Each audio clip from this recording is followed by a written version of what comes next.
পুরুলিয়ায় আলু পেঁয়াজ সহ শাকসবজির মূল্যবৃদ্ধি রুখতে সোমবার সকালে পুরুলিয়া বড়হাট সবজি বাজারে হানা দিল টাস্ক ফোর্স এবং রাজ্য পুলিশের এনফোর্সমেন্ট ব্রাঞ্চের আধিকারিকরা।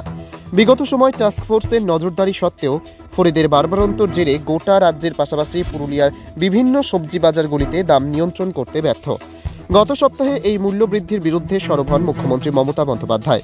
এরপরে রাজ্যের বিভিন্ন জেলায় একাধিক বাজারগুলিতে হানা দিতে শুরু করে টাস্ক ফোর্সের আধিকারিকরা। তার মাঝে পুরুলিয়া জেলায় বিভিন্ন সবজি বাজারে আলু পেঁয়াজ সহ শীতের সবজির দাম নিয়ন্ত্রণ করতে পারা যায়নি। তাই মূল্যবৃদ্ধি কেন রক্ষা যাচ্ছে না তা সরজমিনে খতিয়ে দেখতে সোমবার সকাল সকাল পুরুলিয়া বড়হাটে হানা দেয় টাস্ক ফোর্স এবং রাজ্য পুলিশের এনফোর্সমেন্ট ব্রাঞ্চের আধিকারিকরা। এদিন পুরুলিয়া সদর মহকুমা শাসক উজ্জ্বল কুমার ঘোষ ও এনফোর্সমেন্ট ব্রাঞ্চের ডিএসপি জীবনেশ রায় সহ সদর থানার আধিকারিকরা ঘুরে দেখেন বাজারের সমস্ত সবজির দোকান। বেআইনিভাবে কোথাও সবজির অতিরিক্ত দাম নেওয়া হচ্ছে কিনা তা খতিয়ে দেখেন তারা। অন্যায়ভাবে অতিরিক্ত দাম নিলে পুলিশি পদক্ষেপ হতে পারে বলেও ব্যবসায়ীদের হুঁশিয়ারি দেন। আচমকা বাজারে টাস্ক ফোর্স হানায় খানিকটা স্বস্তি পেয়েছে আমজনতা। পাশাপাশি এদিনের বৈঠকেও নজর রয়েছে তাদের। এবার খানিকটা দাম কমার আশায় তারা। উল্লেখ্য, গত সপ্তাহে বৃহস্পতিবার নবান্ন থেকে সাংবাদিক বৈঠক করে মুখ্যমন্ত্রী মমতা বন্দ্যোপাধ্যায় সেখানে সুর চড়ান আলু পেঁয়াজ সহ সমস্ত সবজির দাম বৃদ্ধি নিয়ে। মূল্যবৃদ্ধি নিয়ন্ত্রণে টাস্ক ফোর্সের নজরদারি চালানো সত্ত্বেও ফরিদের দাপট নিয়ে ক্ষোভ উগরে দেন তিনি। এরপরই ফের সক্রিয় হয় টাস্ক ফোর্স। আমরা আজকে দেখলাম আমাদের বড় টাস্ক ফোর্স এসছে, তো আমরা যেটা দেখলাম আজকে যে মোটামুটি দামটা ঠিকই আছে, দু একটা আইটেমের ক্ষেত্রে বেশি আছে, সেটা আমরা সাবধান করে দিলাম। পরবর্তীকালে আবার এসে যদি সেই অ্যাভারেশন দেখা যায়, সতর্কতায় কান না দেওয়া হয়, তো আমরা অবশ্যই সেই নির্দিষ্ট ব্যবসায়ের ক্ষেত্রে ব্যবস্থা নেব। কোন কোন সবজির ক্ষেত্রে দেখলেন দামটা একটু চড়া? একটু পেঁয়াজটা মনে হলো একটু চড়া। কত? যে পেঁয়াজ আমাদের মনে হয় 45-46-এ বেচা উচিত, সেটা কোথাও 48, কোথাও 50 এটা দেখলাম, সেটা আমরা বলে দিলাম।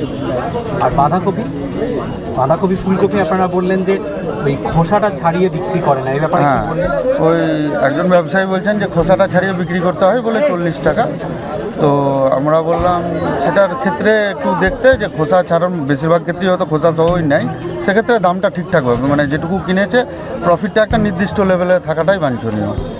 শীতকালে তো এমনিতে সবজির দর খুব কমে যায় আর কি সাধারণত, তো আজকে কি দেখলেন যে সবটাই ঠিকঠাক আছে, যেমন থাকে, নাকি একটু অন্যরকম আছে? আজকে কিন্তু ঠিকই লাগলো, মোটামুটি অ্যাভারেজ প্রাইসই লাগলো। আমাদের সঙ্গে এগ্রিকালচার মার্কেটিং অফিসারও আছেন, উনি রেগুলার এই ব্যাপারগুলোই পর্যবেক্ষণে রাখেন। তো ওনার কথা অনুযায়ী বা উনি যেটা বললেন সেটা হচ্ছে আজকে মোটামুটি দাম ডাউনওয়ার্ডই আছে।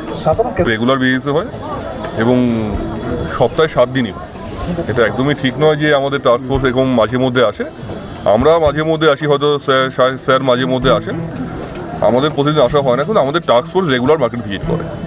এখন তো বরাদ্দ করা সিল রয়েছে, মানে এখন দিন রাত আলু রপ্তানি করা হচ্ছে না, কিন্তু দেখা যাচ্ছে যে আলুর দাম 30 টাকা নিচে নামছে না এখনো বাজারে।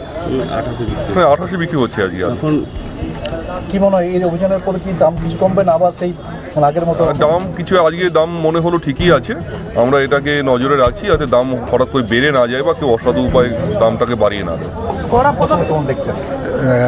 শীতের সাথে বাজারের দামের কোনো মানে দাম একেবারে উপরের দিকে উঠছে, পারদ চড়ছে, দামের পারদটা চড়ছে। শীতের পারদ মানে আপনার টেম্পারেচার যতই নামুক দামের পারদ চড়ছে। আর দেখুন, এই যে টাস্ক ফোর্স যেটা বলছেন যে মুখ্যমন্ত্রী কিছুদিন আগে একটা অর্ডার করেছিলেন বা মিটিং করেছিলেন তাদের সাথে, তো সেটা বলার পর টাস্ক ফোর্স কাজ করবে বা দেখবে আদৌ কাজ করছে কি না, বলার পরে ওনারা মাঝে মধ্যে আসবেন, কিন্তু তারপর বাজার যেরকম ছিল সেরকমই রয়ে যাবে। এইটাই আমরা দেখে অভ্যস্ত, কিছু বলার নেই। হ্যাঁ, এবার ওনারা যা করবেন সেটাই মেনে নিতে হবে, কারণ আমাদের খেতে হবে, এবার আমাদের নির্বাচন করতে হবে। আমরা শুধু আলু খেয়েই থাকবো নাকি সবজিপাতি খাবো? আলুর দাম কি কমেছে মনে হয়? না, তাও কমেনি, কিন্তু আলুটা মোটামুটি একটা জিনিস দিয়ে খাওয়া যায় আর কি, বাকি কোনো কিছু তো একটা আলুটা সব কিছুতেই লাগে, দরকার হলে শুধু আলু সেদ্ধ ভাতটুকুও মানুষ খেতে পারে। রাজা সরকার।